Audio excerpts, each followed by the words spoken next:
Hi, welcome to 500 Breads. I'm Hannah and I'm attempting to bake 500 different kinds of bread from my little mountain town kitchen. Today we're baking chili crisp sourdough, so my favorite kind of bread combined with my all-time favorite condiment. Let's get baking. This is my leave-in. I made it last night by combining 1 tablespoon of active starter with 200 grams of flour, 200 grams of water, and then leaving it in a warm place for 12 hours. And you can see how bubbly and active it is, so it's ready to go. This sourdough is going to be 82% hydration, which is just the percentage of water in relation to the flour. So we have 820 grams of water and 1,000 grams of flour. I'm adding my leave-in to the water. You can see the leave-in here is floating as it hits the water. That's a sign that it's active. I mix it in, breaking it up with my hands. Now I add the 1,000 grams of flour and mix it all together until it forms a shaggy dough.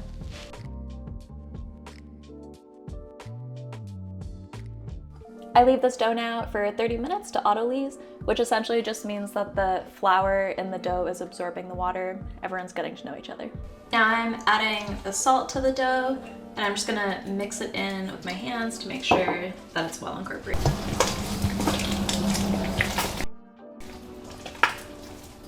At this point, we're starting 3 hours of turning the dough every 30 minutes.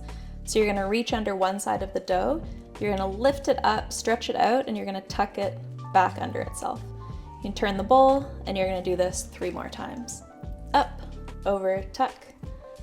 Up, over, and tuck.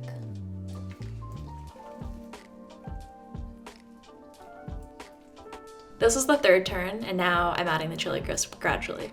A bit before the first lift and then throughout. At this point, I'm also being really gentle with the turns to avoid deflating the air pockets that have formed in the dough.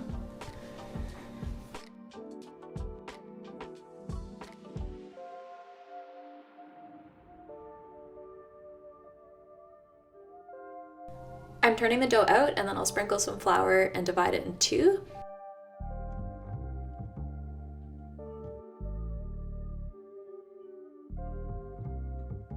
Now I'm gonna pre-shape them.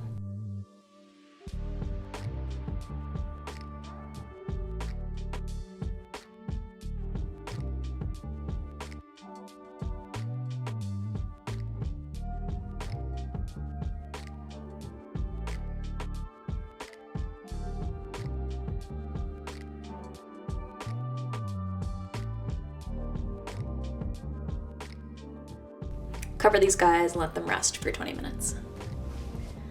I'm sprinkling rice flour on my bannetons because rice flour is super fine and it doesn't absorb into the rising dough the way all-purpose flour does, so it's a good choice to help avoid your dough from sticking to the baskets. We're back. I'm doing the final shape. One is going to be a round loaf and one a longer loaf, so I'm shaping them a bit differently. At this point, I'm using the counter to pull the dough towards me and then pull, which creates surface tension and make sure that the surface of the ensuing loaf is going to be nice and smooth.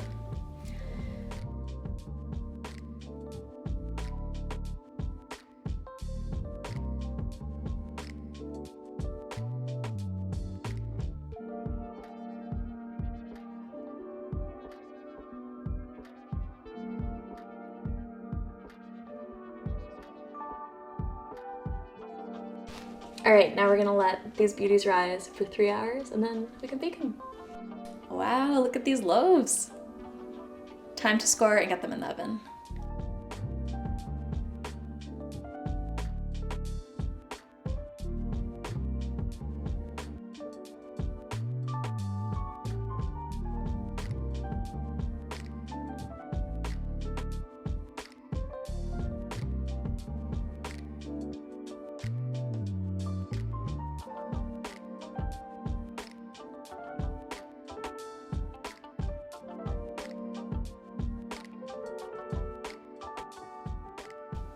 Now that the breads are in, I'm turning the oven down to 450. After 20 minutes, I take off the lids, I ooh and I ah, feel like it's Christmas morning, and then I return them for 20 to 25 more minutes or until the crust is a deep brown. And here we have it, chili crisp sourdough. So good.